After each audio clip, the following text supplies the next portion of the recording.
First contact. The Rithian exploration vessel Eternal Harmony glided through the outer reaches of the Andromeda Arm, its crystalline hull reflecting the distant starlight in shimmering waves. Captain Nirala stood on the command deck, her translucent fingers dancing across the navigation console as she monitored their course through this uncharted region of space. "Captain, we're detecting an anomaly at coordinates 3-792, announced Science Officer Trell, his four eyes blinking in rapid succession as he studied the readouts. "Energy signature unlike anything in our database." Nirala's gill slits fluttered with curiosity. The Rithian Confederation had mapped most of the known galaxy over their 5,000-year history of spacefaring. An unknown energy signature was rare enough to warrant personal attention. "Magnify," she ordered. The central view screen shimmered to life, displaying a distant object moving through space at incredible velocity. Its hull was dark and angular, bearing none of the aesthetic considerations that defined Rithian design philosophy. Where Rithian vessels mimicked the natural flowing forms of aquatic life from their homeworld, this ship was all sharp edges and asymmetrical protrusions. "Is it artificial?" Nirala asked, though the answer seemed obvious. "Definitely," confirmed Trell. "But our scans are providing contradictory data. The vessel appears to be utilizing multiple propulsion systems simultaneously, and the energy readings." He trailed off, mandibles clicking in the Rithian expression of confusion. "Explain," Nirala prompted. "The power output exceeds what should be possible for a vessel of that size," Trell said, "yet I detect no quantum manipulation or dimensional folding that would explain such efficiency. It's as if they're breaking the laws of physics through brute force engineering." First Officer Kelmar approached, his ceremonial rank ornaments tinkling softly. "Perhaps a new species. The Galactic Council reported no other spacefaring civilizations in this sector." "Scan for life signs," Nirala ordered. Trell manipulated the controls, then startled visibly. "Captain, the ship is full of life. Hundreds of beings, warm-blooded, carbon-based. But," he paused, recalibrating his instruments, "their biological signatures are unlike anything we've encountered. High metabolic rates, extraordinarily dense muscular systems, redundant organ structures. Predators," Kelmar whispered, a ripple of fear passing through his translucent skin. Nirala silenced him with a gesture. The Rithian Confederation had encountered predator species before. While the Rithians themselves had evolved from filter-feeding ocean dwellers, developing intelligence through cooperation and collective problem-solving, predator species often presented unique diplomatic challenges. Their societies tended toward hierarchy and competition, concepts the Rithians found difficult to navigate. "They're changing course," Trell announced suddenly. "They've detected us." "Impossible," Kelmar protested. "Our cloaking field is active." "Apparently ineffective," Nirala noted calmly. "Initiate first contact protocols. Open standard communication channels and broadcast the universal recognition sequence." The crew moved with practiced precision, having performed similar first contact scenarios in simulations, though rarely in reality. The universal recognition sequence, a mathematical progression designed to demonstrate intelligence and peaceful intent, began transmitting toward the unknown vessel.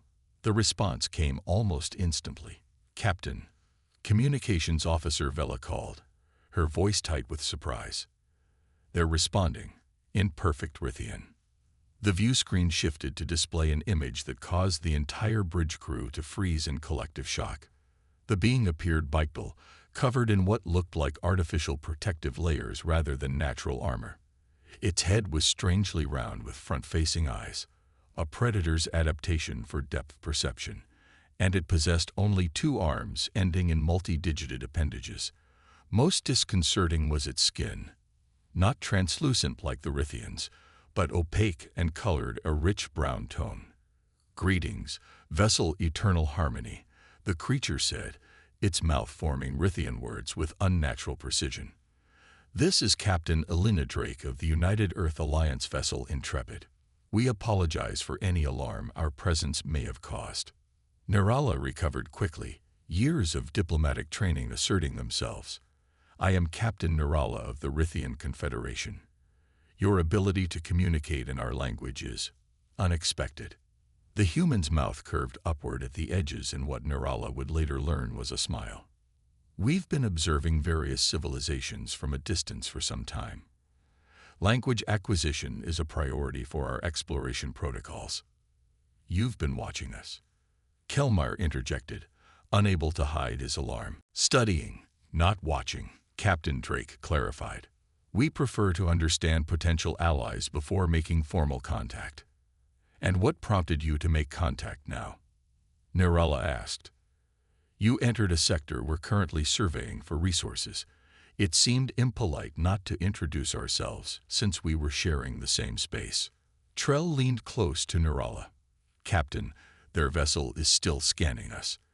Their technology is penetrating our hull shielding somehow, as yours is attempting to penetrate ours. Drake responded, despite the fact that Trell had spoken too quietly to be heard by the communication system. An uncomfortable silence fell across the Rithian bridge. Perhaps, Drake continued smoothly, a face-to-face meeting would facilitate better understanding between our species. We invite a delegation from your vessel to visit the Intrepid as our honored guests. Or if you prefer, we could send representatives to your ship. Nirala considered the options carefully.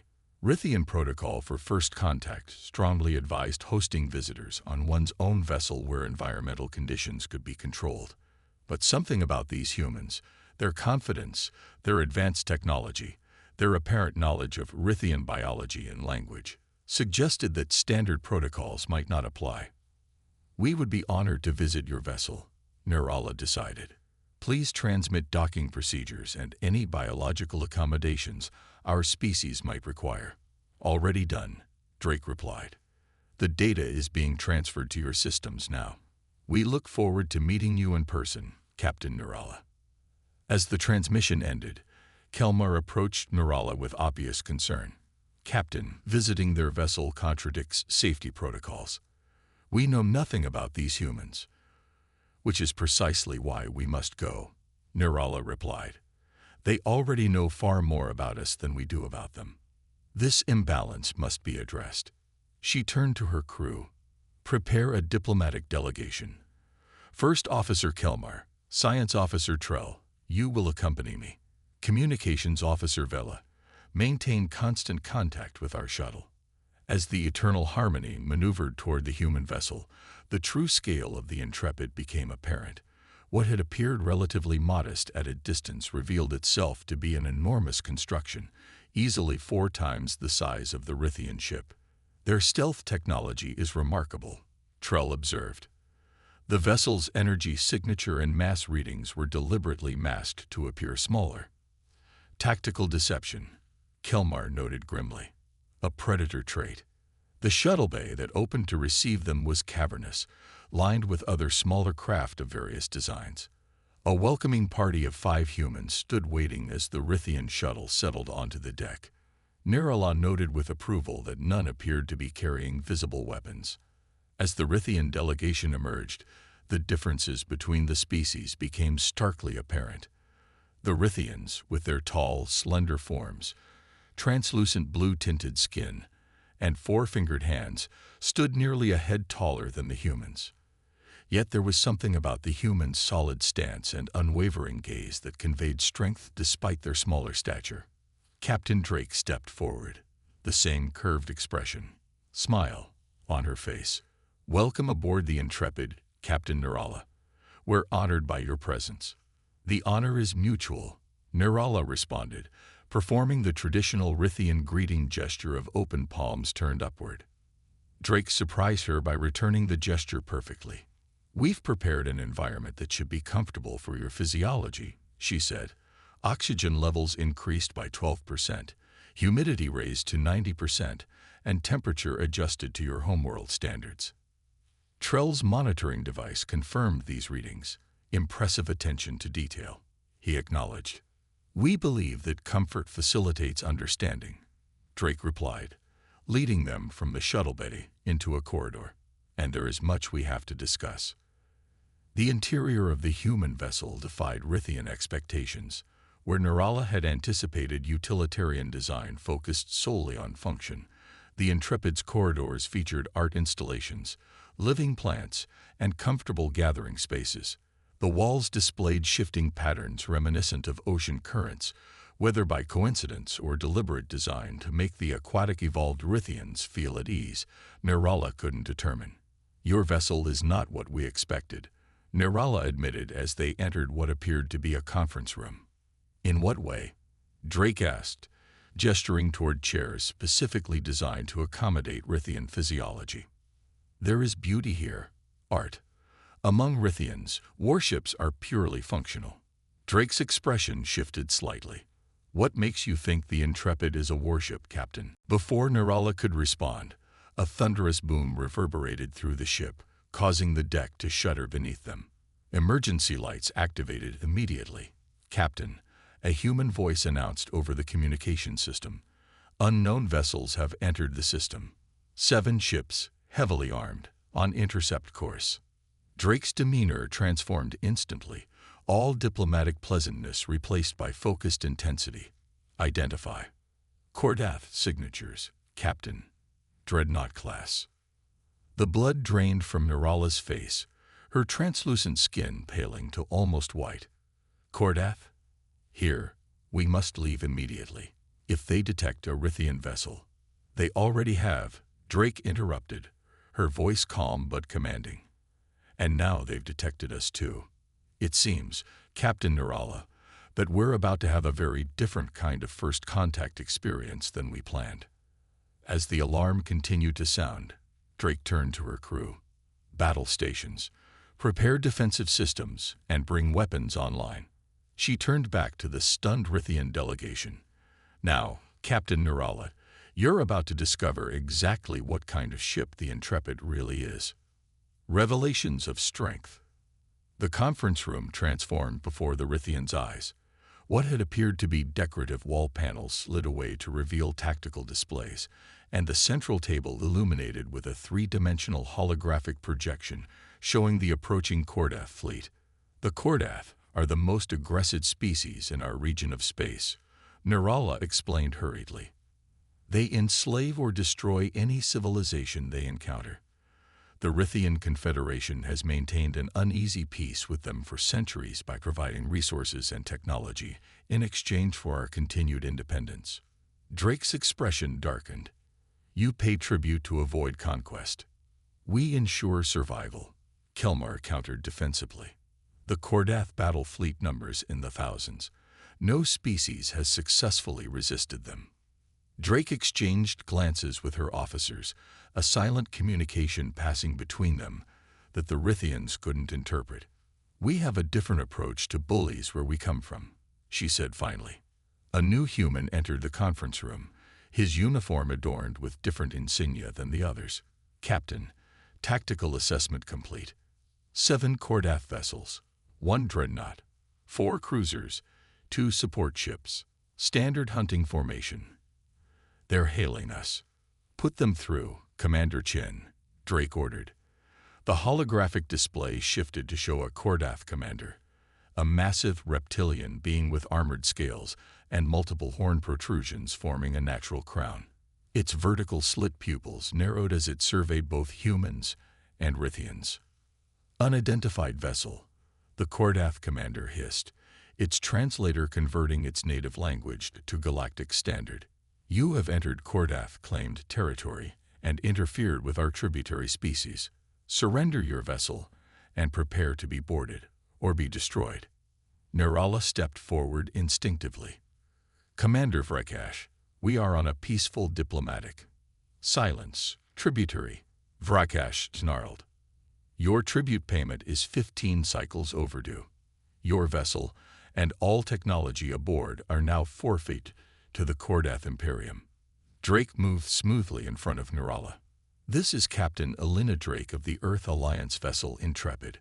The Rithians are under our protection. Your threats are unwelcome and unnecessary. I suggest we discuss this situation like civilized beings."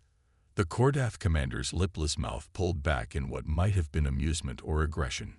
New prey species, it observed. Unknown classification. Your protection is meaningless. Surrender or die. You have 5 minutes to comply. The transmission cut abruptly.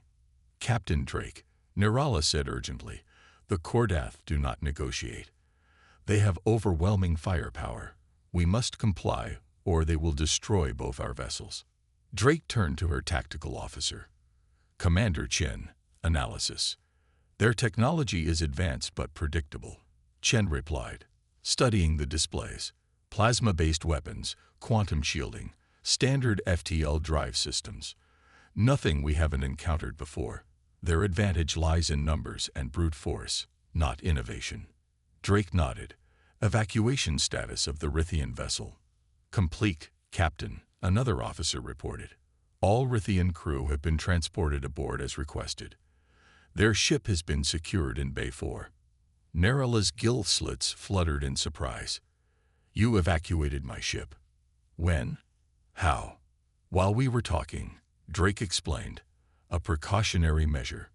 Your crew is safe in our habitation section. But that's impossible, Trell protested. Our vessel had 143 crew members. The transfer would have taken hours with standard shuttle procedures. We don't use standard procedures, Drake said simply. She turned back to her tactical officer. Options. Diplomatic solution unlikely given their response, Chen assessed. Fighting retreat possible, but would expose our propulsion technology. Standard defense protocols recommended. Drake nodded, then returned her attention to the Rithians. Captain Nirala, your people are safe aboard our vessel. We will not surrender to the Kordath, nor will we allow them to threaten you or your crew. However, what happens next may be unsettling for your people. Would you prefer to join your crew in the habitation section? Something in Drake's calm confidence gave Nirala a pause. Throughout 5,000 years of space exploration, the Rithians had encountered countless species, yet none had successfully stood against the Kordath. The humans showed no fear, only calculated readiness. We will stay, Nirala decided. If you truly intend to challenge the Kordath, we should witness it. Drake nodded with apparent respect. Very well. Commander Chen, initiate Protocol Hydra. The lights throughout the ship dimmed momentarily, then returned with a subtle blue tint. Nirala felt a strange vibration through the deck plates beneath her feet. 4 minutes until Kordath deadline. An automated voice announced. Perhaps while we wait, Drake suggested with remarkable casualness, you'd like to understand what kind of ship the Intrepid actually is.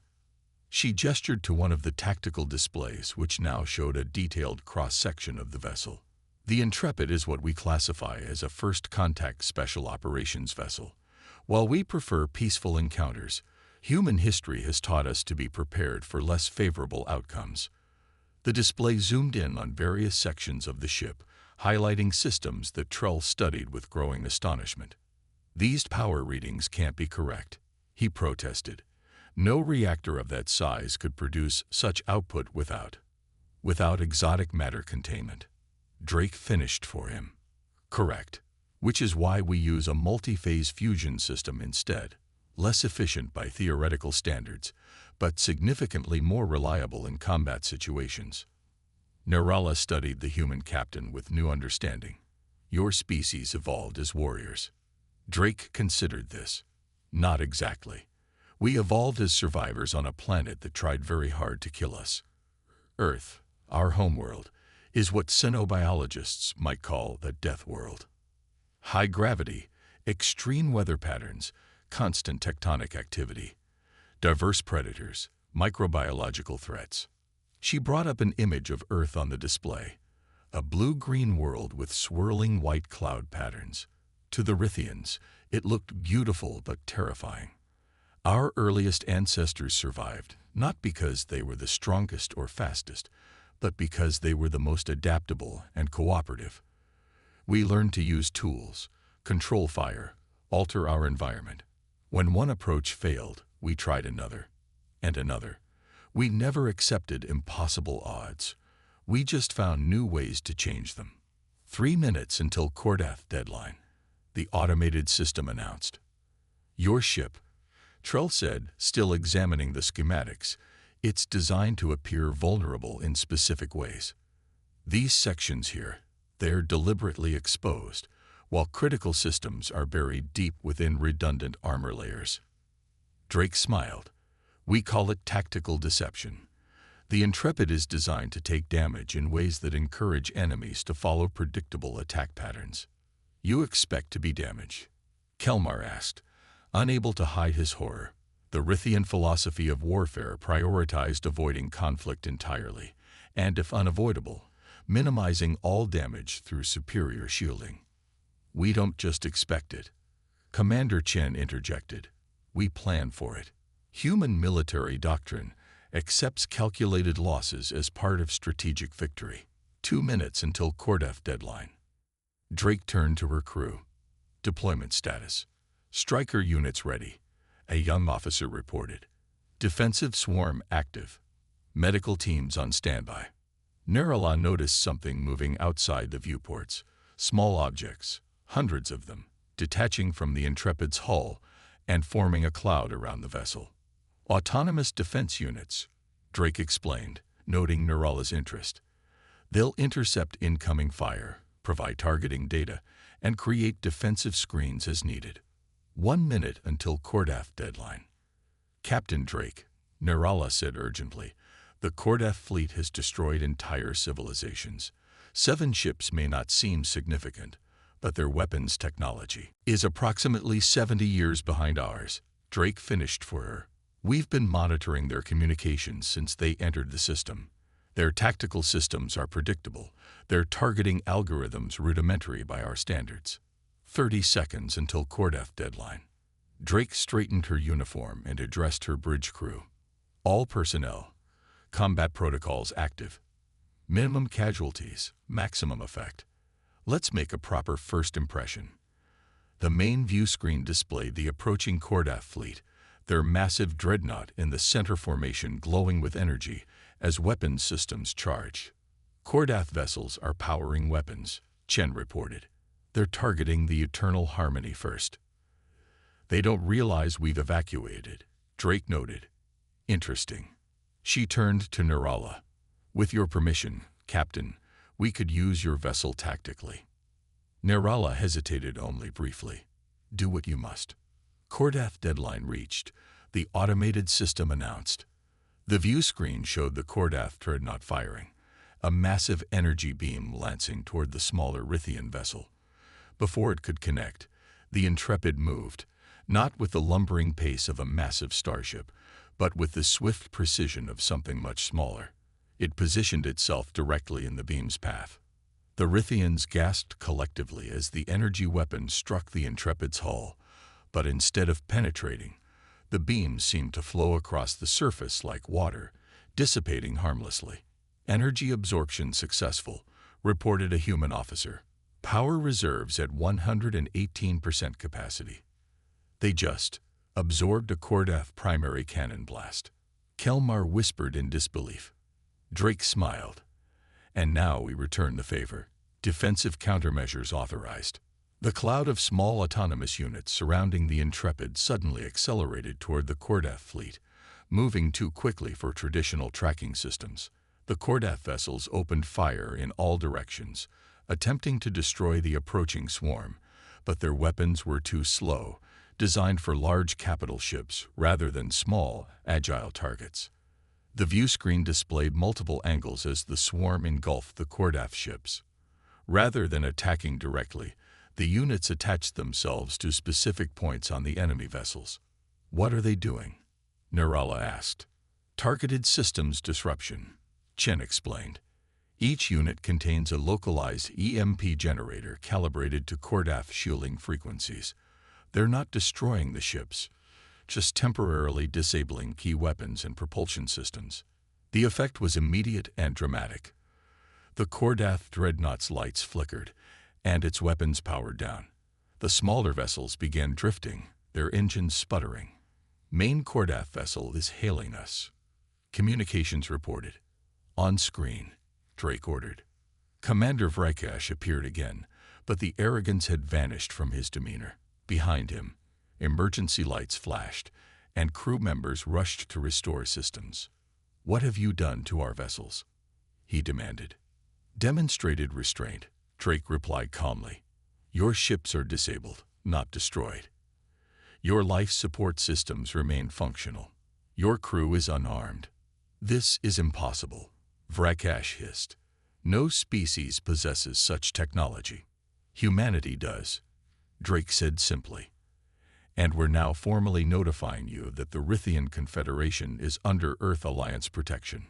Their tribute obligations to the Kordath Imperium are hereby terminated." Vrakesh's expression contorted with rage. "You have no authority." "We have the capability," Drake interrupted, "which, in our experience, is what truly determines authority. Your vessels will regain minimal function in approximately 20 minutes, enough to return to Kordath space. I suggest you use that time to reconsider your approach to interspecies diplomacy." She terminated the transmission and turned to the stunned Rithian delegation. "That's impossible," Trell whispered. "The Kordath have subjugated dozens of species. Their technology is impressive by most standards," Drake acknowledged, "but not by ours. Humanity learned long ago that the most powerful weapon isn't destructive capability, but adaptability." Narella studied the human captain with new understanding. "You could have destroyed them." "Easily," Drake confirmed without boasting. "But that wouldn't serve our long-term objectives.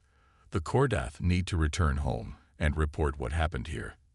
They need to understand that predatory expansion is no longer their only option." "You planned this," Narella realized. "You were monitoring our sector, waiting for the Kordath to appear." Drake's expression remained neutral. "The Earth Alliance has been observing both Rithian and Kordath activities for some time. We've been particularly concerned about the tributary system the Kordath imposed on your people. It reminded us of similar arrangements from our own history, arrangements that inevitably led to exploitation and suffering." "What happens now?" Kelmar asked. "Now," Drake said, "we negotiate a formal alliance between our peoples. The Earth Alliance offers the Rithian Confederation protection, technological exchange, and cultural cooperation. In return, we ask for your knowledge of this sector of space and diplomatic introduction to other peaceful species." Narella considered the offer. In a single encounter, these humans had demonstrated technology and tactical thinking far beyond anything the Rithian Confederation possessed.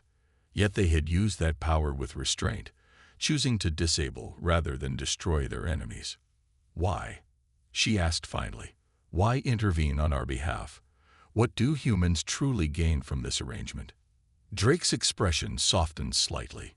"Because 5,000 years ago, humanity nearly destroyed itself through conflict. We learned the hard way that cooperation yields better results than conquest. When we finally ventured into space, we made a promise to ourselves. We would not stand by and watch other species endure what could be prevented." She gestured to the disabled Kordath fleet on the view screen. "The universe is vast and often hostile, Captain Narella. We believe it becomes less so when those who can protect others choose to do so." For the first time since the Kordath had appeared, Narella felt the tightness in her chest begin to ease. Perhaps these strange, opaque-skinned beings with their predator eyes and remarkable technology were exactly what the galaxy needed.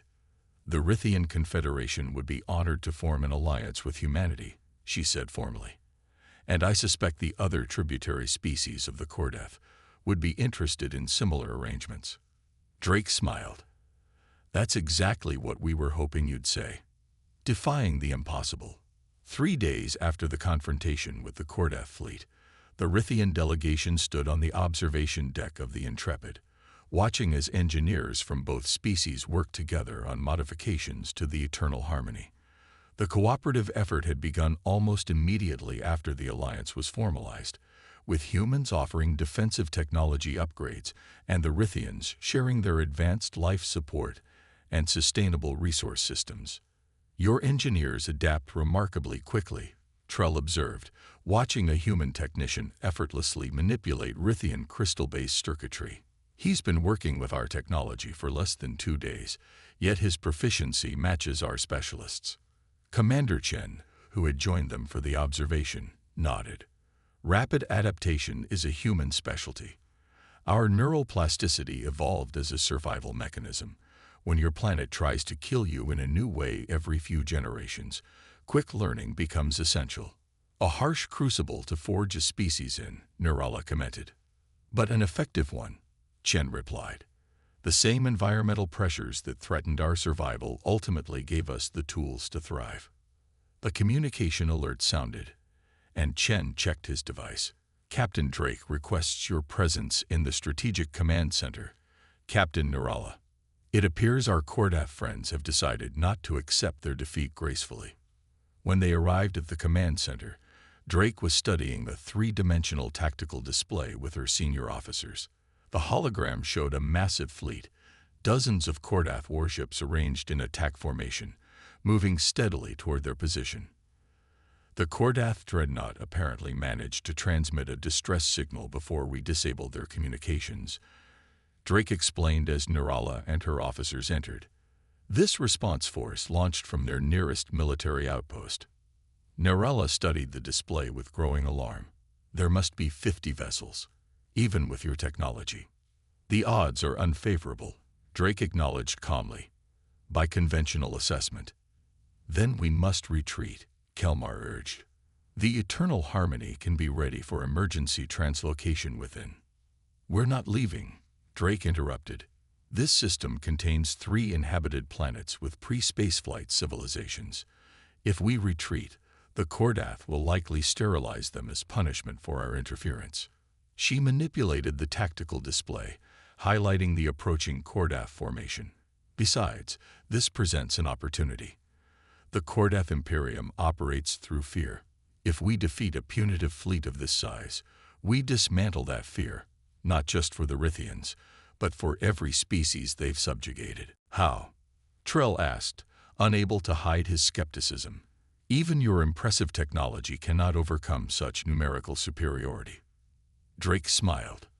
Numbers are just one factor in combat, Science Officer Trell. Creativity, adaptability, and psychological impact often prove more decisive. She turned to her tactical officer. Commence Operation Thunderclap. The command center erupted into coordinated activity as orders were relayed and systems activated. Nirala observed with fascination how the humans operated, each performing specialized tasks while maintaining awareness of the overall strategic situation, a perfect balance of individual initiative and collective purpose. What is Operation Thunderclap? She asked Drake. A demonstration, Drake replied, leading the Rithian delegation to a specialized viewing area. Throughout human history, we've learned that sometimes the perception of power is as effective as power itself. The main view screen activated, showing the space between the Intrepid and the approaching Kordath fleet. For several moments, nothing seemed to happen. Then, without warning, space itself appeared to fold, a distortion forming like a ripple in fabric, expanding outward to a diameter of several kilometers. What are you doing? Nirala whispered, her scientific curiosity overwhelming her apprehension. Creating a localized space-time distortion, Drake explained. Not enough to damage anything, but sufficient to trigger every proximity alarm on those Kordath vessels. Sure enough, the Kordath fleet suddenly halted its advance, weapons powering up defensively as they detected the anomaly. Phase 2, Drake ordered. From the Intrepid's launch bays, dozens of small craft emerged, each barely large enough for a single pilot. They arranged themselves around the space-time distortion in a complex geometric pattern. Drone fighters, Kelmar asked, recognizing the tactical formation from historical records. Not drones, Chen corrected. Piloted vessels, striker units. Nirala was shocked. You're sending your people out in those tiny ships against a Kordath battle fleet. They'll be destroyed instantly. Drake's expression remained confident. Watch. As the Kordath fleet resumed its approach, now more cautiously, The small human vessels accelerated toward them at impossible speeds. The Kordath responded with a massive barrage of weapons fire, energy beams, and plasma torpedoes illuminating space like an artificial storm. Not a single shot connected. The human vessels moved with a fluidity that defied conventional physics, seemingly anticipating each attack before it was fired, flowing around energy beams like water around stones. They penetrated the Kordath formation, weaving between the massive warships with precision that left the Rithians breathless. How are they moving like that? Trell demanded, his scientific mind struggling to process what he was seeing. Neural interface piloting, Chen explained. The pilots don't control their ships with physical inputs. They think commands directly. It reduces reaction time to milliseconds. But the G-forces at those speeds would crush any biological being, Trell protested, which is why the pilots are suspended in liquid breathing medium. Chen continued. It distributes pressure evenly throughout their bodies, allowing them to withstand forces that would kill most species. On the view screen, the small human vessels had reached their targets, specific points on each Kordath warship. Rather than firing conventional weapons, they attached themselves to the hulls like parasites. Surgical strike teams, Drake explained, noting Nerala's questioning look. Each team consists of 4 enhanced operators equipped with custom boarding gear. They'll penetrate the hulls at strategic points and neutralize command functions. You're boarding 50 warships simultaneously with 4-person teams, Kelmar asked incredulously. It's a proven tactic, Drake replied with surprising nonchalance. Kordath vessels are designed to repel large-scale assaults. Their internal security systems aren't configured to detect small, targeted infiltrations. The tactical display showed the progress of each strike team, represented by pulsing blue lights moving through the Kordath ships. Red indicators began disappearing as command centers were neutralized. Your people will be slaughtered, Nerala whispered, horrified by the apparent suicide mission. Drake's expression grew somber. We'll take losses. That's an acceptable cost to prevent the extinction of 3 developing civilizations. The casual acceptance of sacrifice stunned the Rithians into silence. In their culture, every life was precious. The idea of willingly accepting casualties as acceptable was almost incomprehensible. Alarms suddenly blared throughout the command center. Kordath flagship has initiated self-destruct sequences across the fleet, a tactical officer reported urgently. Estimated detonation in 60 seconds. A spike move, Chen growled. They'd rather destroy themselves than accept defeat. Evacuation status, Drake demanded. Strike teams are extracting, but estimates show only 63% will clear the blast radius in time. Nerala felt sick. Dozens of humans would die because they had intervened to protect the Rithians and other species from Kordath aggression. Drake's voice remained steady as she addressed the command center. Activate the Cronus field. Full power. A ripple of surprise passed through the human officers, but they moved immediately to comply. The main engineering officer stepped forward.